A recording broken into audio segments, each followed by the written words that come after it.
Good morning folks, hope you're all having a good one. Today's video is a little bit different, but we're going to talk about something I don't think people talk about enough, and that is the reality of collecting cars.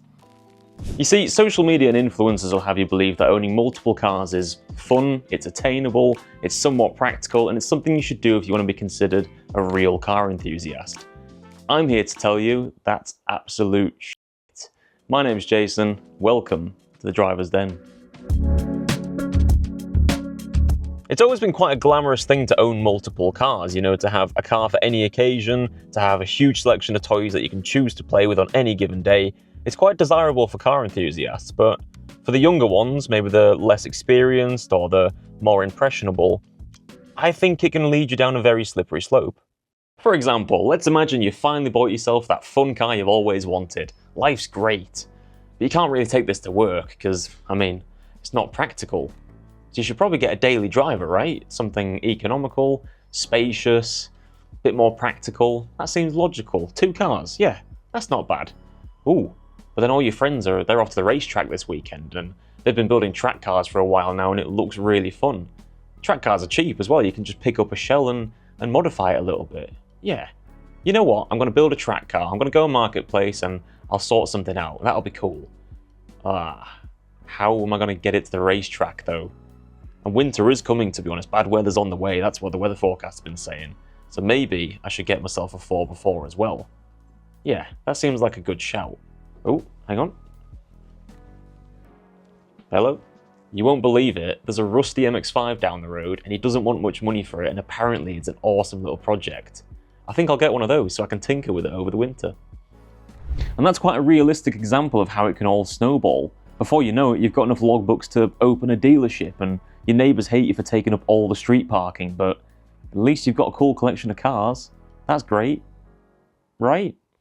Not necessarily. One of the main pitfalls to owning this many cars, for example, and this is something that a lot of influencers don't mention, is just how woefully impractical, inconsistent, and unreliable a lot of these cars can be.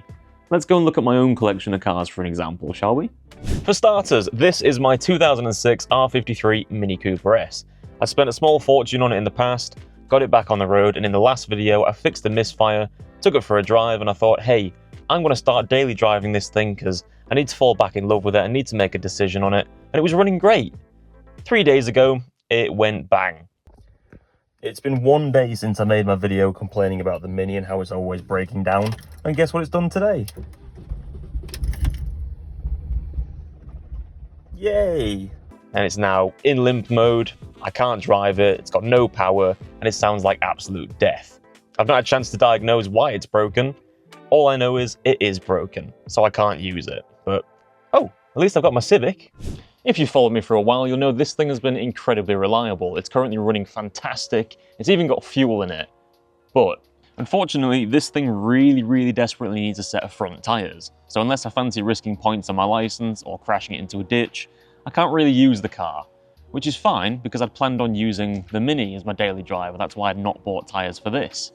And that turned out to be a great decision. Oh, what about the MX-5? I do plan on making a full video on this car at some point, but to get you up to speed, it's an MX-5 Mark II, it's a 1.8. I got it for really cheap. The engine and brakes are fantastic. Everything else is currently either missing, leaking, or rotten. Ideally, this thing needs a full restoration, but that's not going to happen anytime soon because 1, these things cost a lot of money, and 2, I've already got more projects on the go, like my Land Rover. As some of you may know, I've been building a TD5 Discovery 2 at about the pace of a sloth for the last year or so. It's actually a special edition vehicle, this one, and it's close to being ready, but it still needs parts, labour, and mainly my attention. So for now, I can't drive it, which leaves me with this, an ear-shattering track spec S2000 that just begs to be pulled over. This thing scrapes on everything, I can't drive it in the wet, and it's got about enough cargo capacity for 2 track helmets and maybe a bag of Maltesers. And yet somehow, this is the most practical car by default because it's the only one that I can actually use. Alongside all the issues with each individual car and the turbulent reliability of it, all the hassle with that, you've also got to factor in the overall cost of collecting cars. It's really not cheap and it doesn't end when you buy the car. There's loads of little hidden costs afterwards and you're always losing money. Always. For example, here in the UK, alongside income tax, we also have to pay vehicle tax. So if I pay that for, let's say we do my Mini, we do the Civic and the S2000, that comes to around £100 every month. So in a year, I'm spending close to £1,000 just to legally use the road.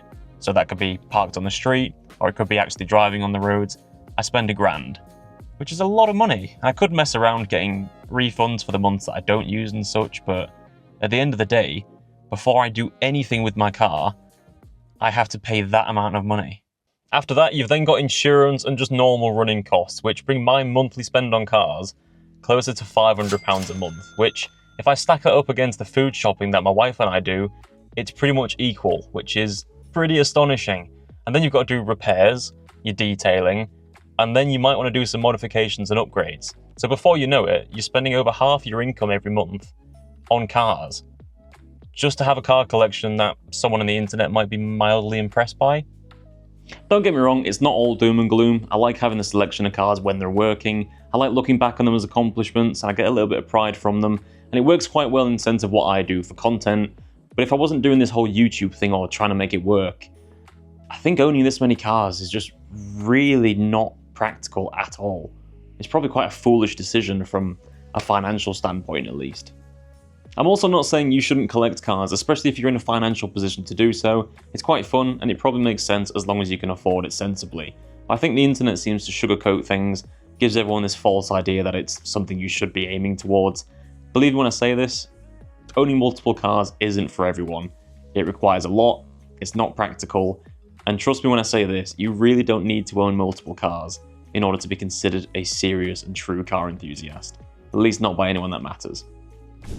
Right folks, that's going to do it for today's video. Thank you very much for watching. If you've made it this far in the video, I'm impressed because these generalized car videos and my rants don't seem to do quite as well, but thank you very much for listening. I hope I've made some good points today.